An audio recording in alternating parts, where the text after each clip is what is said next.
Tea is bad. Nutmeg is a stimulant, can make you crazy. Cinnamon is a stimulant. Vanilla is an opiate. Plants do all this kind of stuff. Well, you can have an inflamed thyroid and not know it. Many people take curcumin and turmeric. Oh my God. Dr. Elizabeth Bright is an osteopath and naturopath, and the best-selling author of Good Fat is Good for Women. She has helped thousands of people fix their health, and it starts with a high-fat carnivore diet. Bipolar disorder is associated with hypothyroidism. Schizophrenia is associated with hypothyroidism. Your heart function, your liver function. It's very odd. I have people coming to me with the strangest diagnoses that they were told. Somebody with migraines was told that she was born with a malformed carotid artery. No, she wasn't. You throw a dart, everything you hit is going to be thyroid. What are your thoughts about broccoli? It will prevent the absorption of iodine. But so are flax seeds, soy, so are yams, so is oatmeal. But don't ever delude yourself into thinking that that's nutrition. Meat doesn't do it. Animal products don't do it, but so many plants do it. Why is your thyroid not functioning properly? It needs iodine, it needs zinc, it needs iron, it needs all these nutrients that we get on a carnivore diet. So I'd start there. If you're eating so much protein that it doesn't turn into muscle tissue and enzymes, it's going to turn into glucose. Fat will never turn into glucose. I want to talk about the fat. What is the ratio that you would recommend, macros? Well, I don't love the question because everybody's different. So women need more fat than men. Should every single person take iodine? Yes. And how much should people take? I take 6 every day. This episode features Dr. Elizabeth Bright, and she'll teach you the #1 way to fix your thyroid with what you eat. Now, by the end of the episode, if you still have a question or you need help, you can meet Dr. Bright live on our Go Carnivore community. You can ask any of your questions to her, as well as our other carnivore doctors. Just head to gocarnivore.com. Now, if you're learning from and enjoying these free episodes, please hit the subscribe button, because we know that food is medicine. And by the simple act of subscribing, you can help share this message to millions more people that need to hear it. And now for the episode with Dr. Elizabeth Bright. Dr. Bright, welcome. Hi, Rena. Nice to see you again. Now, you are an osteopath and a naturopath, and you have thousands of patients that come to you from all across the world with a wide variety of problems. It could be things like brain fog, inability to lose weight, hair loss, or extreme fatigue. And all of these issues come from one big problem in the body. That problem is your thyroid. So in this episode, Dr. Bright is going to share her decades of research and experience and talk about the thyroid, the 10 common symptoms that you need to know, and most importantly, why some things like tea, cheese, and dairy are destroying your thyroid. So Dr. Bright, my first question. If someone has just clicked on this video and they're thinking, do I have a thyroid issue? How likely is it that somebody has an issue with their thyroid? Well, it's very likely these days for a couple of reasons, which is why I wrote my second book, Good Fat is Good for Girls, Puberty and Adolescence. 150 years ago, goiter was usually in mountainous areas like Bolivia or Switzerland, and that was because there was very little iodine in those places. Unfortunately, in our modern world, we have so many substances that interfere with the absorption of iodine, tea being one of them, that it is now an epidemic. So the reason why you could say that thyroid is the conductor of the hormone orchestra, what you read and people often say, is because after an egg is fertilized in a woman's body, if she becomes pregnant, the first thing that develops is the thyroid gland. So as you know, the fetus, there's the endoderm and ectoderm tissue, and all these tissues form after the formation of the thyroid. So the thyroid is connected to all these organs and tissues function. So you said it's highly likely. So I'm thinking, if someone's watching this, men or women, how likely is it, for example, for a woman that they have a thyroid problem? Traditionally, it's been more likely in women. More and more men are coming to me with hypothyroidism, and more younger, even children are coming to me with inflamed thyroids. So the thing about people assume, and many doctors assume, they tick off these boxes that they're taught. Overweight, as you said, hair loss, cold hands, but not. You can those symptoms don't necessarily have to present themselves. Now, the reason why women have traditionally been more, so 80% of all hypothyroid cases were women, right? So you could just look that up and statistically, is because, which is why I wrote the book, Good Fat is Good for Girls. Sexual characteristics need a lot of thyroid hormone and iodine for their formation. So women, girls, form more sexual characteristic. There's more tissue involved. The uterus gets bigger. The breasts get bigger. The ovaries get bigger. There's less tissue that needs so much thyroid hormone during puberty. So that is really what I've seen over the years, what I've come to, and that's why I wrote the book. That's when it's happening. Okay, I want to also talk about male issues as well and thyroid issues pertaining to men. When patients come to you, because as I said, they fly from all around the world, and you're doing virtual consultations as well now. How many of your patients are men, and how many of your patients are women? I don't count because people get better and I don't see them anymore. So I would say 5 to 10%. So not a lot of the percentage. So majority are going to be in women, but it could also affect men as well, right? Absolutely, absolutely, because we're all in the same environment. And as I said, Bolivia, Switzerland, the mountainous there, Tennessee, where my family's from, there were goiter belts. You know, you go on Google and you look up goiter belts. The goiter belts have expanded.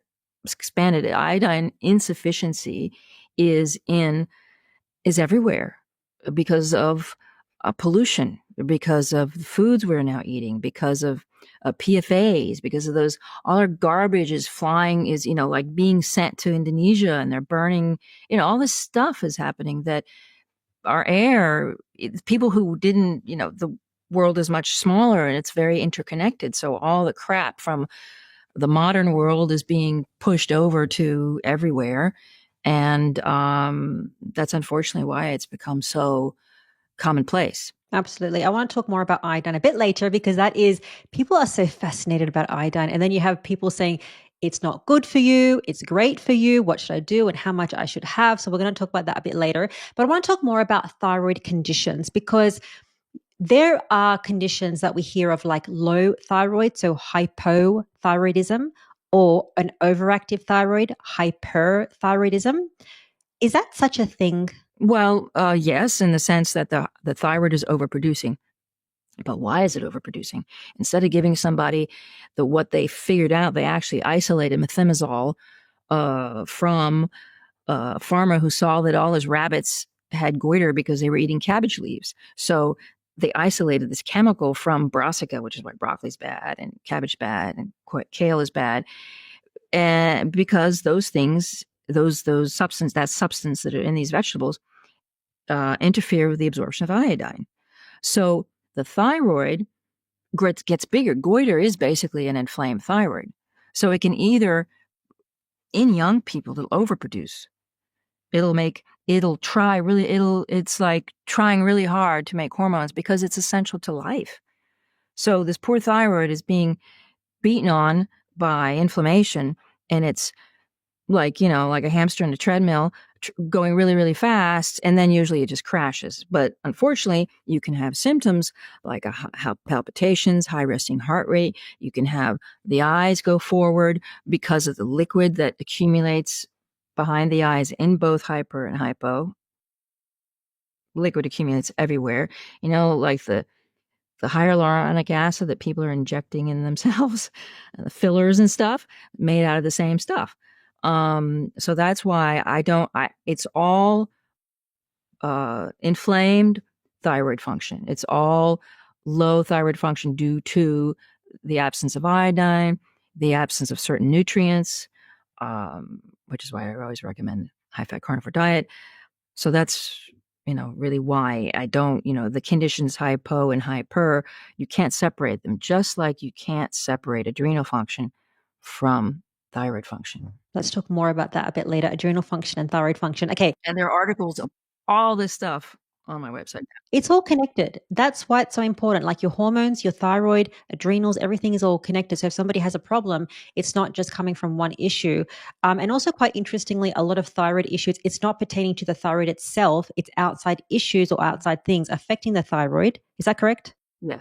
So people can think, like, for example, my thyroid, there's a problem with my thyroid. It's the thyroid, but it's other things causing that, which we're going to talk about. I want to talk about something else, which is a huge epidemic, Hashimoto's. I feel like every single person that we see in the carnivore communities and in my private community, they're like, I have Hashimoto's. That's why when you're a guest speaker, there is so many people on there saying, I have a thyroid issue. I have Hashimoto's. Can you explain what is Hashimoto's and why that would happen in the first place? All right, Hashimoto is the name of a guy, a surgeon in the 1920s, I think, who took out, or no, 1914, I don't remember exactly, it's in my book, who was cutting out, surgeons in those days like to cut out goiters, all women, and they didn't know how to fix it. I remember surgeons were, as I said in my book, the cowboys of medicine, right? So I remember that show, The Nick, where, they were like trying so many people died during surgery. So many women died during surgery. It wasn't always the best solution, but he recognized in the goiters that he removed from these women, only four, that the lymph tissue in the thyroid was engorged. It was swollen, as opposed to the more documented goiters thyroids that they had removed, where the whole gland was swollen, or it was, the follicular tissue, because the follicles are what make the thyroid hormone. They didn't even name it after him until the 40s. And he didn't isolate the antibodies. So then in the 40s, they isolated two antibodies, antithyroid peroxidase and antithyroglobulin, which are components, enzymes that the thyroid needs to have in place to form hormones. The problem is that they stopped looking for antibodies. So I can have somebody who has the same symptoms of Hashimoto's but doesn't have positive antibodies. The other problem is that they're usually only looking for antithyroid peroxidase, because statistically, that is the one that is more often positive, and they don't even look for antithyroglobulin. Although I have so many lab reports come in, I can't remember which country, which state in the U.S., right? Because this is all over the world. Some of them say at the bottom, you must test both antibodies to come to a correct conclusion, but not everybody. So there are people who even ask their doctors, please test both of these. And they say, yeah. And then they just test one. And why are there more? Because there's more inflammation, Rena. Okay, so the Hashimoto's, it's an autoimmune condition where your immune system is attacking the thyroid. Is that right? Exactly. And your immune system is part of the stress response. So the stress response is your immune system. So you can have inflammation. You can have all of this happen to you. Your immune system, as I often say, goes rogue because it's trying too hard. Asthma is autoimmune. Diabetes is autoimmune. There are all these things that are autoimmune because they're not functioning properly, because your immune system is attacking those tissues. And usually it's because the immune system is overactive. It's hyperactive. It's overprotective. Okay, just a question around, is anything like Hashimoto's, an autoimmune condition, something that we cannot control or something that is genetic of any means or any source? No. Okay, I think that's so important for people to hear. Absolutely, because everybody's into genetics. My next article going on my site is going to be thyroid and genetics, because thyroid has huge, huge influence on your DNA. So the thyroid has a huge influence on your DNA? Mm-hmm. How? Because, first of all, the mother's thyroid hormone is turning on all those, ticks, all those genetic boxes while the fetus is in the womb. There's hardly any, so the baby's basically built on the mother's thyroid hormone. And that's when all these conditions sort of become predisposed. Your genes are dependent upon thyroid function. Your thyroid function decides which genes prevail. Let's talk about another autoimmune condition, Graves' disease. Do you see a lot of patients with Graves' disease? Yes, but that is simply another antibody that they discovered, which usually is symptomatic of the overproduction of thyroid hormone. And why would that happen in somebody? Is again the overactive stimulation of the immune system? Yes, there are antibodies that will start attacking thyroid tissue. So inflammation will make your immune system start attacking thyroid tissue. What bothers me is that they're all coming from the same place, as you said, the immune system. So usually people with Graves are given methimazole or given, or the thyroid, or many of my patients have had their thyroid nuked. They radiate it and zap it, and then they are definitely hypothyroid because they kill the thyroid.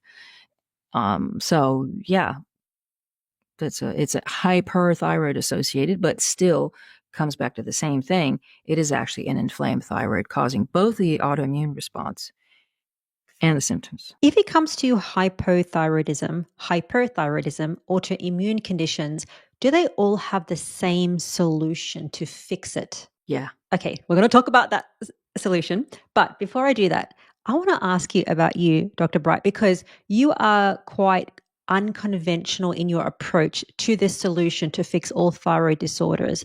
I guess so many different doctors, they try to prescribe a drug or different things, and patients don't get better. As we've seen so many people coming onto our community, and then they say, my doctor gave me this medication, Synthroid, et cetera, and then they don't get better.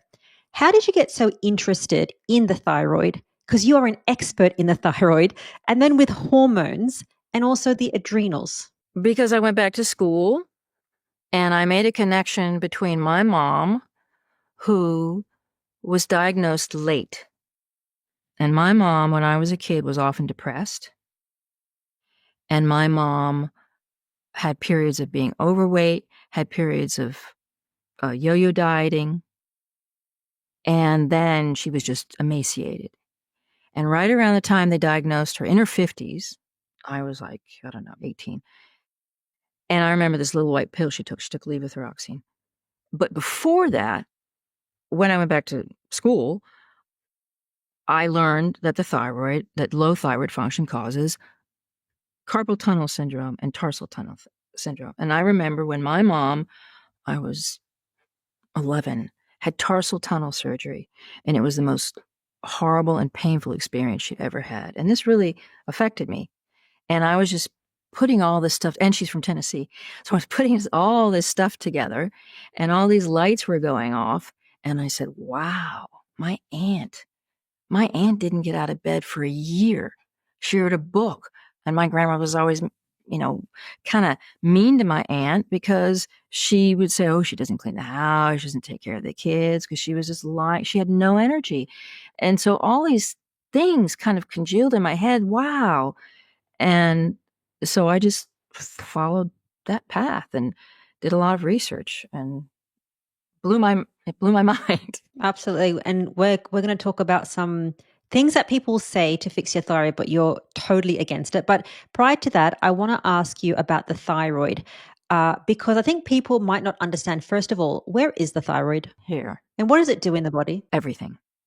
And it's very much, you've heard the vagus nerve, right? Which starts at C2 and goes into the vagus nerve is called the wanderer, the wandering nerve, right? Because it goes so far, it goes into the heart, it goes into the stomach, goes into the intestines, and so many things. Oh, I have vagal nerve issues. And if the thyroid is inflamed, it basically touches the vagus nerve. So as an osteopath, I was like, wow, you can, because as osteopaths we're taught vagal nerve, do certain manipulations to, certain things in the cervical spine to adjust, issues that could be caused by the vagus nerve being inflamed. And boom, yeah, the thyroid's going to inflame the vagus nerve if it's enlarged or inflamed. And then why is the vagus nerve important for the whole body? Because it crosses so many tissues, heart, intestines, heart, stomach, intestines. It's so neck, people have migraines. It's just travels and impacts so many tissues. It's just one little part of this big story.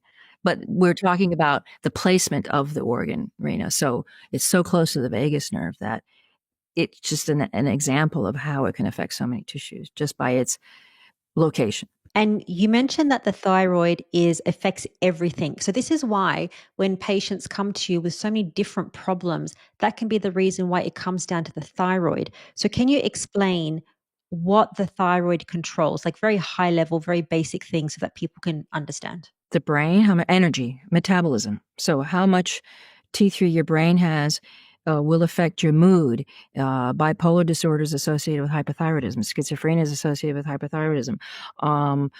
Your heart function, your liver function, high liver enzymes associated with fatty liver is associated with hypothyroidism. So it's, you throw a dart and everything you hit is going to be thyroid. It's very odd. I have people coming to me with the strangest diagnoses that they were told. Somebody with migraines was told that she was born with a malformed carotid artery. No, she wasn't. And I have all these strange things because basically doctors like, I don't know. I don't know why you have migraines. And here's this medication. Why? Why do I have migraines? Why have I had migraines since I was a teenager? Because your carotid artery is malformed. So people stop looking. They feel miserable and they have to go on these medications. I have a very systematic and in-depth way of looking at people's history of, pictures, history, medical history, certain things that are so common that I've seen in so many different people. If you come to me and you have endometriosis, it's an iodine and thyroid issue. If you've had miscarriages, it's an iodine and thyroid issue. So that's why I say it affects everything. As Dr. Bright mentions, the thyroid affects so many different aspects of our health. And later in the episode, Dr. Bright will talk about her protocol to fix the thyroid, and it starts with a high fat diet. But I want to highlight that what you eat is just one part to fix your thyroid and your overall health. Red light therapy is also really, really important. Now, what red light therapy does is that it penetrates several millimeters into the tissues and it helps with enhancing energy production. It's going to help with increasing blood flow. It reduces oxidative stress and inflammation, and it also helps your body's repair processes. So what does this mean for you? That means better recovery, improved sleep, even improved skin health. Now, you can do this very naturally. You can go out into the sunlight, especially between the hours of 10 a.m. and 2 p.m. But many people don't have access to natural sunlight, maybe because of your work schedules or maybe where you live. So that's why investing in a red light therapy device might be beneficial. And that's why I have BondCharge as a sponsor of today's video. BondCharge produces high quality red light therapy devices with bioactive frequencies of red and near infrared light at 660 nanometers to 850 nanometers. Now, BondCharge has so many different red light therapy devices to suit your budget, but I like this mini red light therapy device from BondCharge because it's quite compact and portable. And if you're super keen on optimizing your health, you also need to think about blue light. Now, I'm sure many of you spend a decent amount of time in front of your TV and especially in front of your phone. Well, these devices emit what's called blue light. And over time, blue light can actually suppress your melatonin production, which can affect your sleep. So you might want to try some blue blocking glasses. I like these ones from BondCharge. These are the Morris blue blocking glasses that block 100% of blue and green light. I just pop these on a few hours before sleep, and I find I have a better night's sleep. So if you'd like to try BondCharge's red light therapy devices or their blue blocking glasses, just head to bondcharge.com/Primal Podcast and use code PRIMAL15 to get 15% off. I want to talk about common symptoms because people might think, well, do I have a thyroid issue? Most likely you actually do. But if you know these common symptoms, you will know that, oh, I need to fix my thyroid and I'm experiencing this because perhaps it's a thyroid issue. Can we go through some common symptoms? I have the first one here. Unexplained weight changes. Many people will say, I am gaining weight. So can you explain how a thyroid imbalance can make people gain weight? Metabolism. You're not metabolizing anything if you have a thyroid issue. What does that mean? Well, you're not, for instance, your triglycerides will be high and your cholesterol levels will be abnormally high because what you eat is just sitting there. It's not turning into energy. It's not turning into tissue. It's just sitting there. It's not being metabolized. It's not being synthesized. Okay. And then the opposite problem, if somebody is losing too much weight, is that also a thyroid issue? It could be a thyroid issue if your thyroid is overproducing. It could also be an adrenal issue, though, because we know that you can have an Addisonian presentation. You can have reactive hypoglycemia if you have an adrenal issue, which means your insulin response to food, usually carbohydrates and only protein, if you're only eating protein and not fat, your insulin response will be too strong and poof, everything you ate just goes away and you have hypoglycemia. So you can have that and not be able to gain weight. That's why you're an advocate for high fat carnivore, emphasis on the high fat. Let's talk about the high cholesterol levels. So you mentioned that that's a reason why somebody can have high triglycerides. I have a lot of people that say, I have high triglycerides doing carnivore. Why is that happening? Could be their thyroid. Yes, absolutely. One of the older ways of diagnosing hypothyroidism before they isolated the hormones themselves was just cholesterol. Person had high cholesterol, the thyroidologist, which nobody even, Google doesn't even have that word anymore. The thyroidologist would say, well, you have a thyroid issue. Putting together, obviously, the high cholesterol with all the symptoms. So high cholesterol, high triglycerides, high LDL as well? Absolutely. That's what high cholesterol is the stupid LDL, HDL crap, which I don't go for. But yeah, I just look at the total and yeah, that's why. And then oh my God, take a statin, you've got high LDL. Because it's just sitting there. HDL is when it comes back to the liver, when it's been used and synthesized and turned into brain tissue and hormones and all this good stuff. So okay, we're going to talk more about cholesterol and thyroid function. What about heart rate? So if somebody's experiencing a slower heart rate or a really fast heart rate, why is that a sign of a thyroid issue? bradycardia and tachycardia. So you have in the article thyroid and heart function. You have the heart is given a rhythm. It's not the organ that has an issue in most cases, although people are put on hypertension medication, beta blockers, etc. Some even have surgery. The adrenergic stimulation comes from the adrenals, but it's T3, thyroid hormone, the active thyroid hormone. It regulates this stimulation. So the heart's rhythm is given to it by thyroid hormone. So you can have both, which is why it's very confusing to people.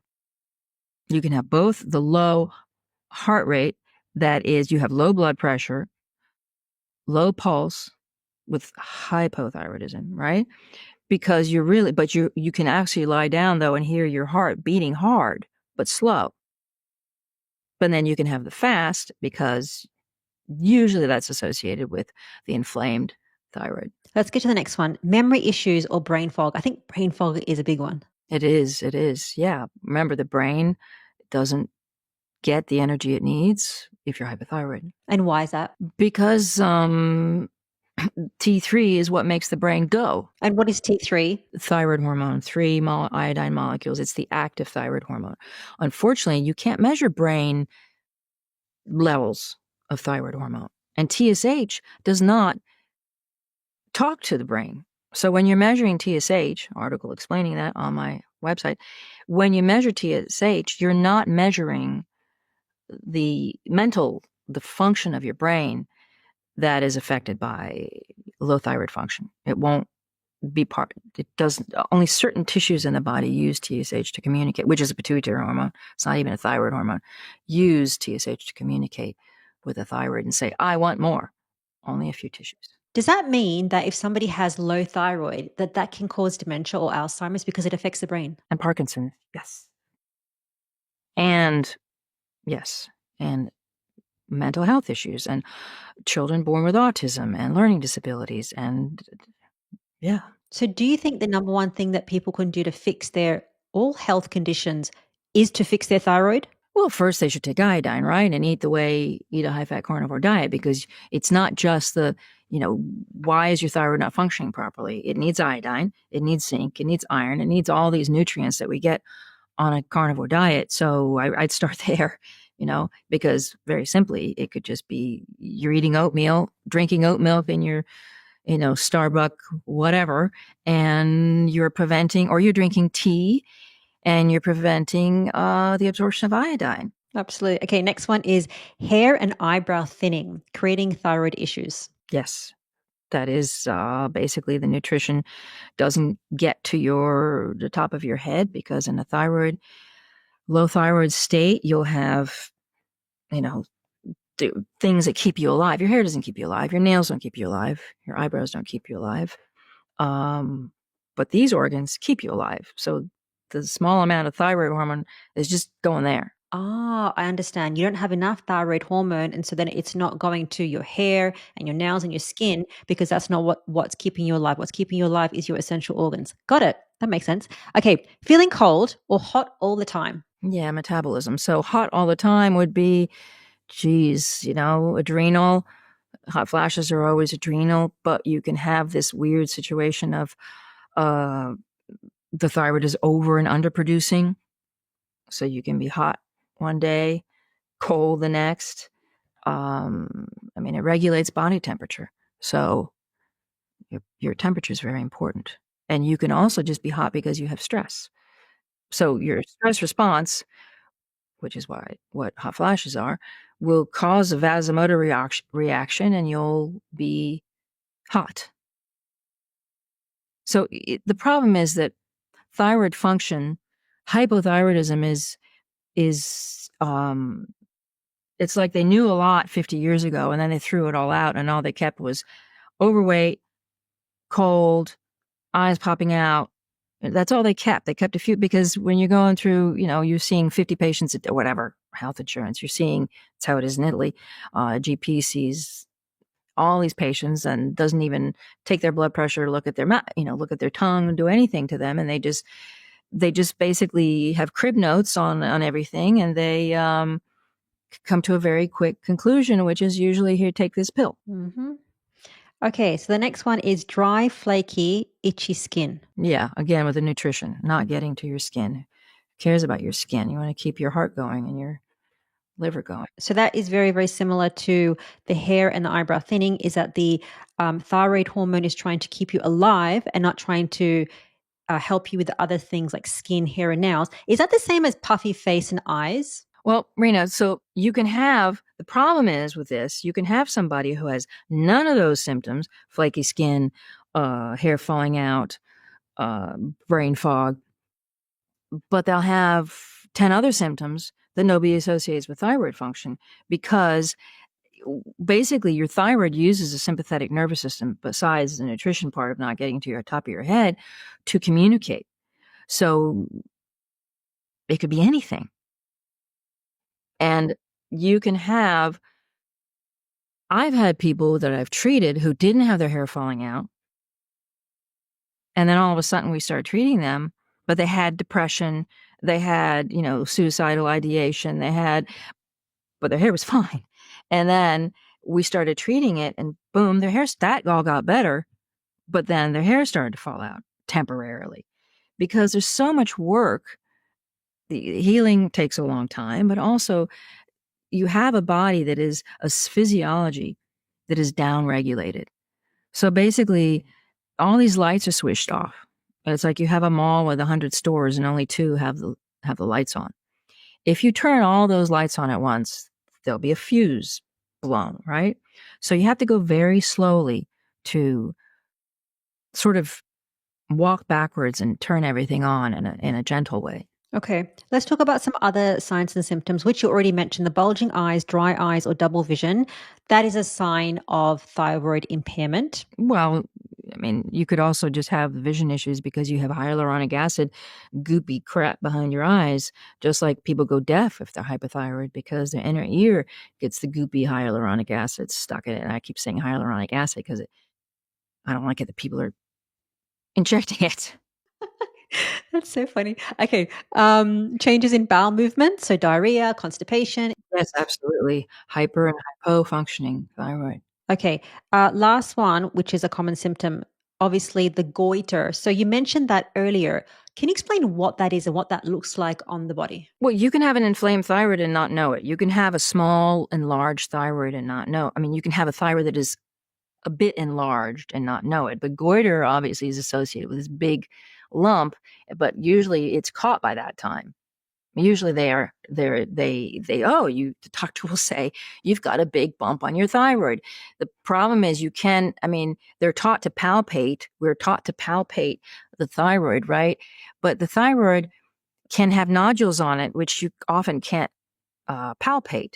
So you can have the thyroid grow extra pieces when it's looking for more iodine. So it either gets big, the whole thyroid gets big, the follicular tissue that's two lobes, right? That will then just become inflated with blood, engorged. But you can also have, this and that. Extra pieces grow because it's trying to get bigger to trap more iodine from the bloodstream.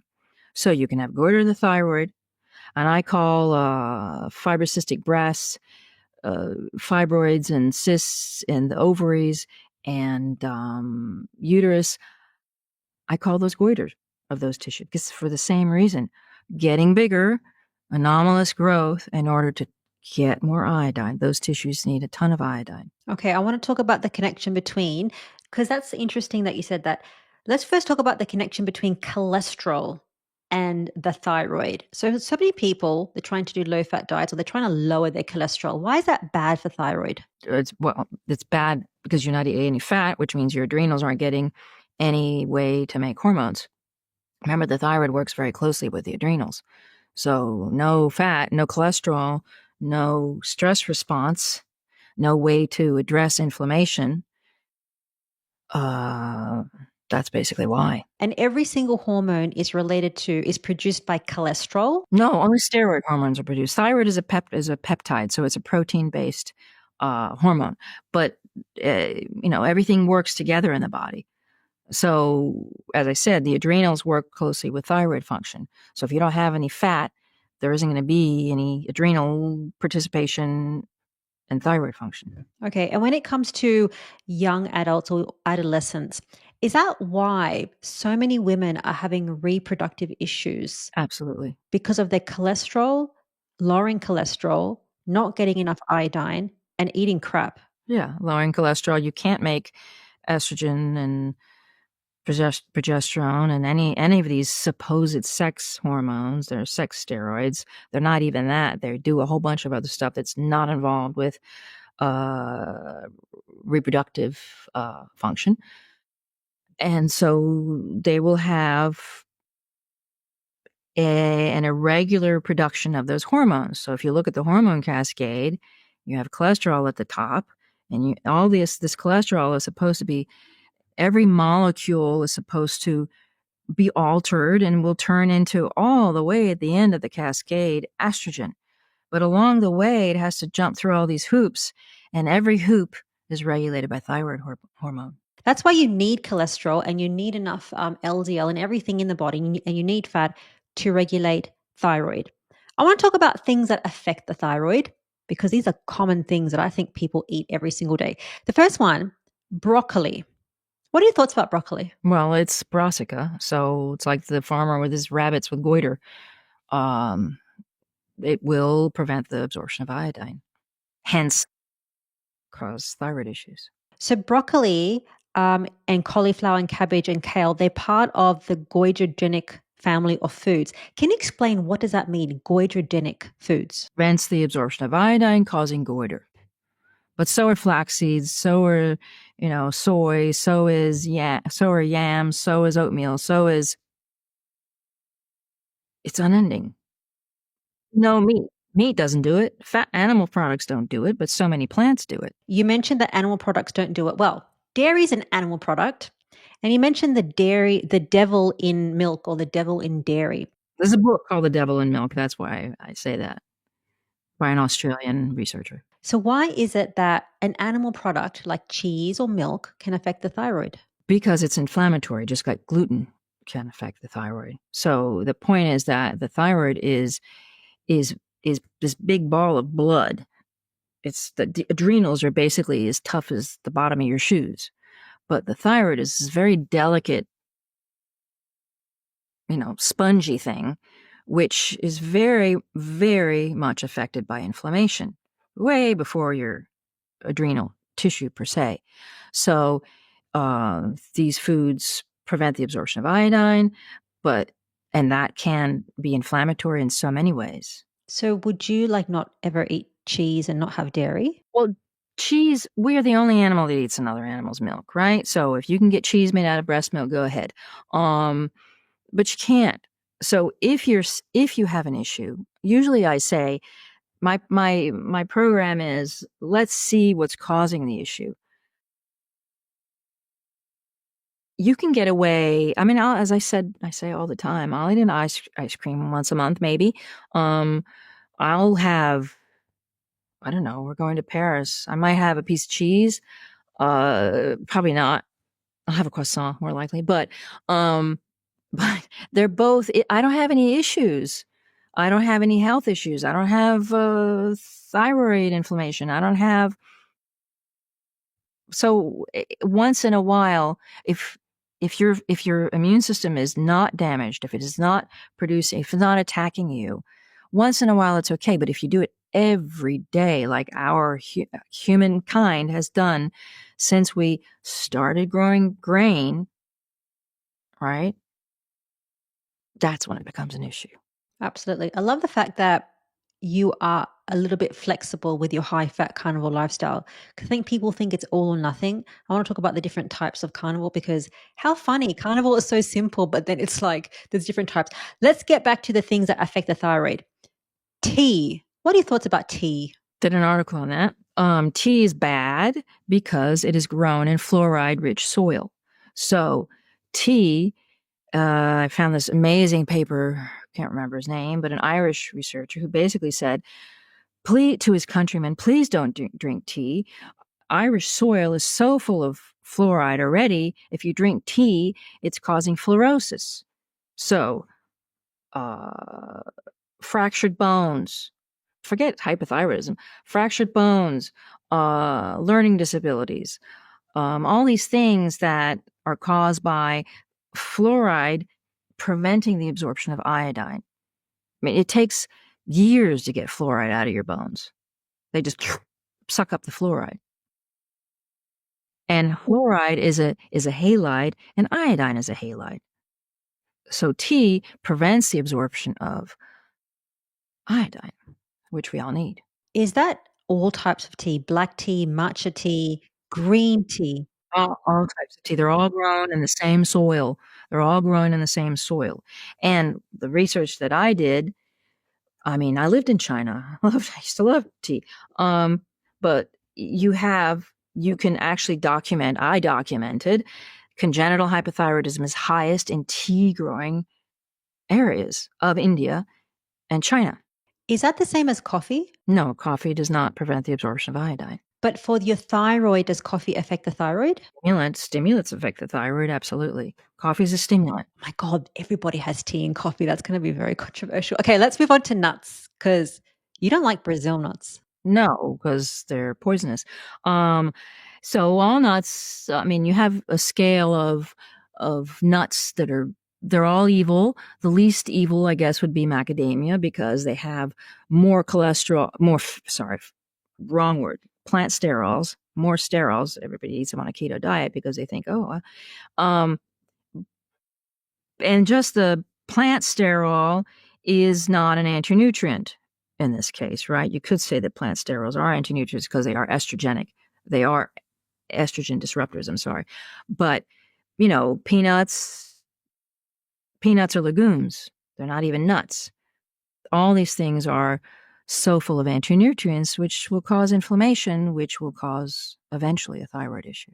Including almonds, cashews, nut butters. Almonds are the worst. They're the bottom of the list. The top is macadamia and pecans, and the bottom of the list is almond, what everybody keto makes their cookies and cakes out of. Hilarious. Okay.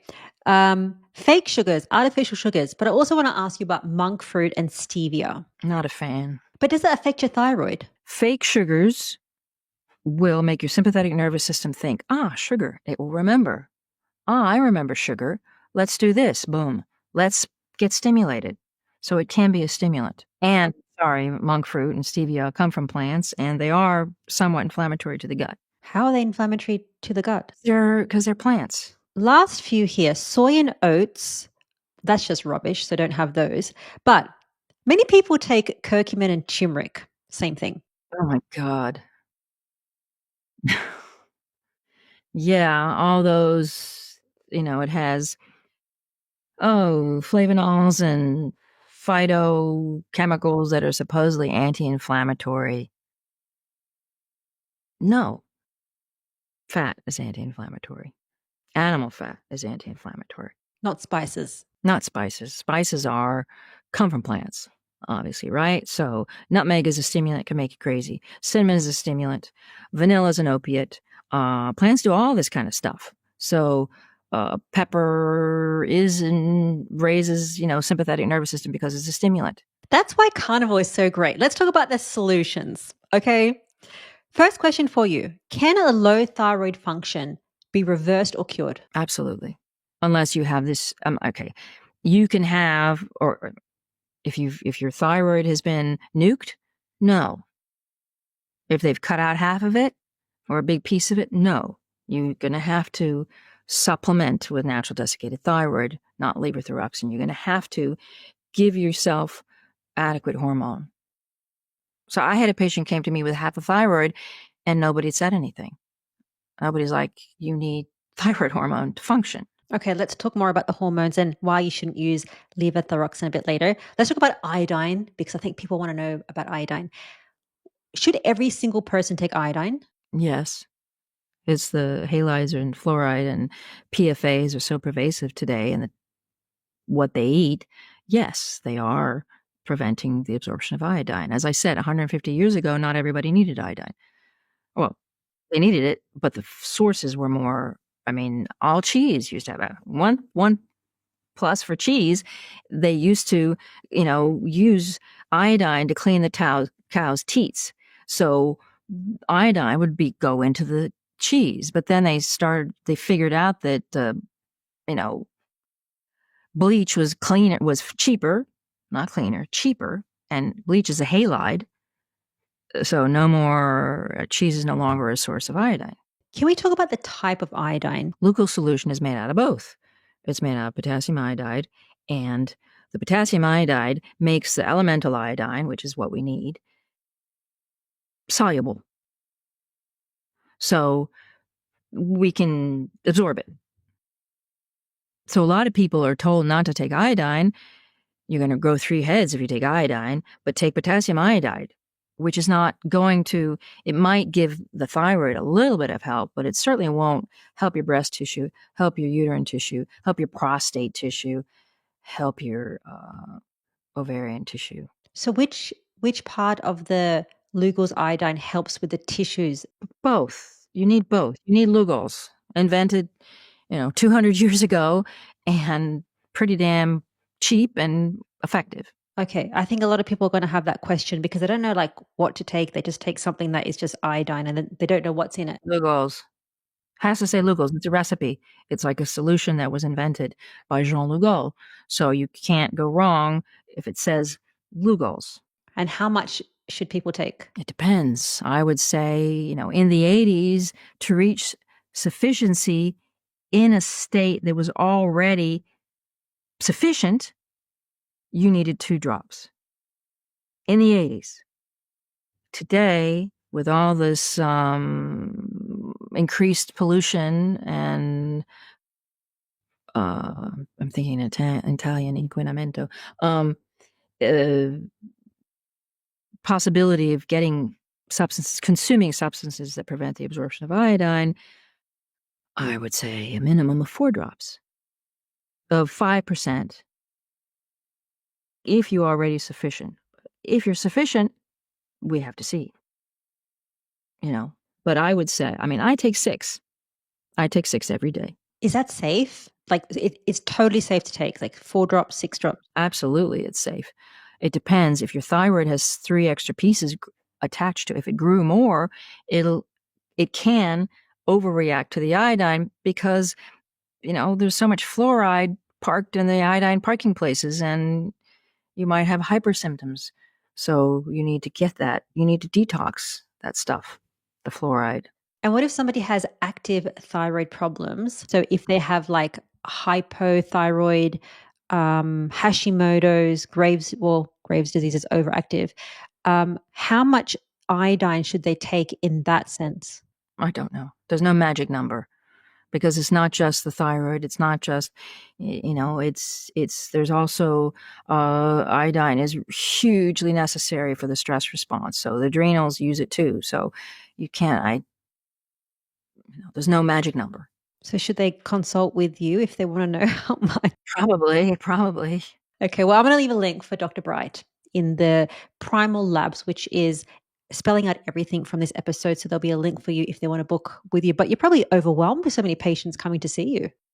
That's why I'm right. That's why I kept saying I was going to write a book about thyroid function, and just seeing too many people.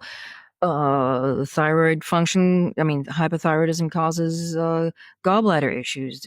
People come to me with 80% of all gallbladder issues are caused by hypothyroidism. They come to me with hysterectomy. So I basically decided that I can't write the book fast enough because it takes a long time to write a book.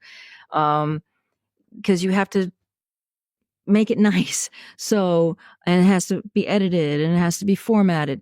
So I just put all my research on my website so people can access it, because it's just terrible that people are suffering so much. Absolutely. And again, the link for all that is going to be in the Primal Labs so everyone can see your articles. Well, it's a subscription service. I want people to be able to go to the doctor with the references and say, this is why TSH is not a reliable measure for thyroid function. So I want them to have that information so they can advocate for themselves. Absolutely. So going back to iodine, why is salt loading important? Because it's a detox. It's a great detox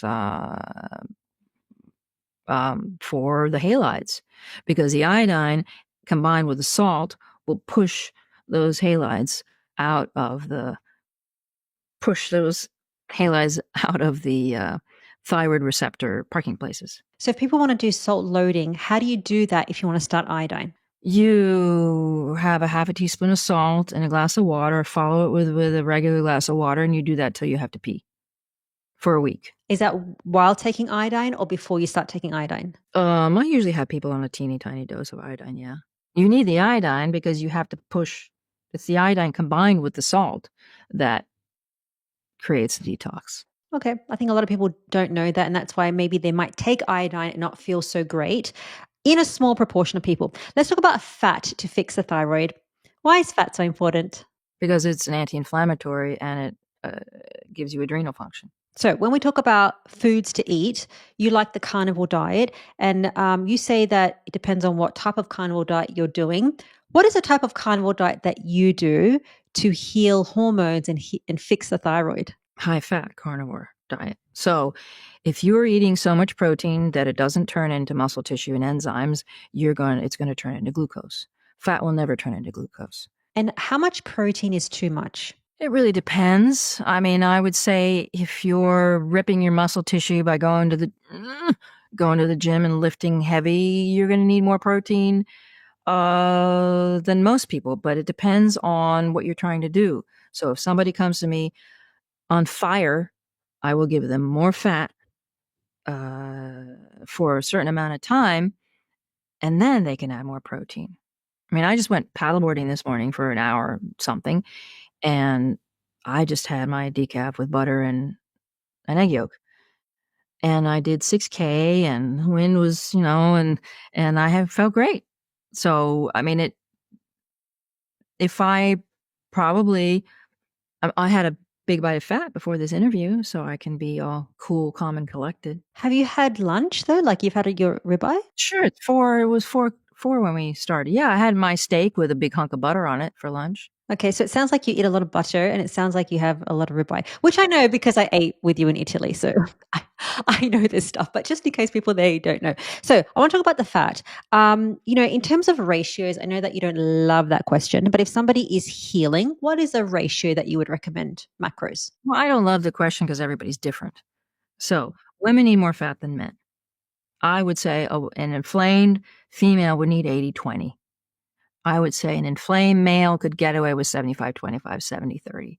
Okay, so that is 80% of calories coming from fat, 20% of calories coming from protein. So let's talk about what that might look like if somebody wants to visualize that on a plate. You love this question, don't you, Dr. Bright? But I'm going to get this in the comments. So I just want to preempt it.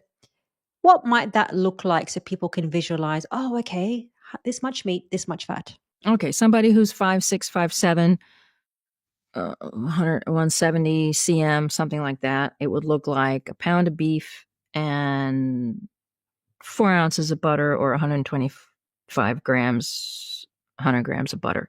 Stick of butter. This whole stick of butter thing got associated.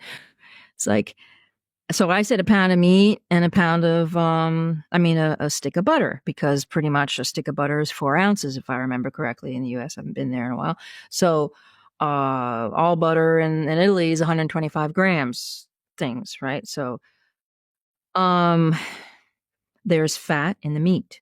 So you can't be eating sirloin. Well, you shouldn't be. I wouldn't recommend eating only sirloin steak because you're not going to get you're going to need more fat because your meat doesn't have enough fat. I always say fatty meat. Do you get annoyed with the stick of butter thing? No, it's okay. It's just that no, I don't. No, absolutely not. It's just that everybody's different. Everybody's tall. Everybody, I need more fat because I go paddleboarding and I see, many patients during the day, and my brain needs the fat. And I have 3 kids. And that's important, because if you have a higher stress lifestyle, you're more active, you have issues like whether that be thyroid or hormones, you need more fat. But it's good just to spell out for people so they have a baseline. And again, if they want more information, read your books. But a 6-foot tall person, Rena, will need completely different numbers. Let's talk about hormone replacement therapy. So levothyroxine, so many people are on that, which is also called Synthroid. Why does that make things worse? Because it's T4 only and it's synthetic. So your body, all those receptors that are needing thyroid hormone, they need T3. Your own thyroid, the human thyroid, makes mostly T4, T3, T2, T1, and calcitonin. Those poor people with no thyroids, nobody's addressing that, because calcitonin, along with the parathyroid glands, which have also been cut out if they take out your thyroid or they nuke your thyroid, regulate calcium levels. So bone tissue is very much affected by all these hormones, but there's 4 thyroid hormones. So levothyroxine and Synthroid is 1, and it's synthetic. In a high stress world, what's the possibility that it's actually going to get into those parking spaces that the body has for something that is of an animal nature, that is homemade, that is not synthetic? Usually not likely. It will make the TSH go up and down, which is why they came up with it anyway. I mean, that's why they came up with TSH. That's why TSH became the be-all and end-all of thyroid measures, because a hypothyroid person with high TSH, the TSH would go down. But that doesn't mean they're not hypothyroid, because TSH is an unreliable measure. We're going to talk more about testing thyroid. Okay, so if they don't use levothyroxine, they need a natural desiccated thyroid. What does that mean, and what is that made from? It's very importantly not made from cow thyroid, which you can get very easily. Cow thyroid is as bad as levothyroxine because it's a ton of T4. So they started in the 1800s. They would say, okay, ma'am, you need a half of sheep thyroid. Okay, you have these symptoms. You need a quarter of sheep thyroid. But they eventually isolated the actual, by freeze drying it, the quantity of hormone that was in.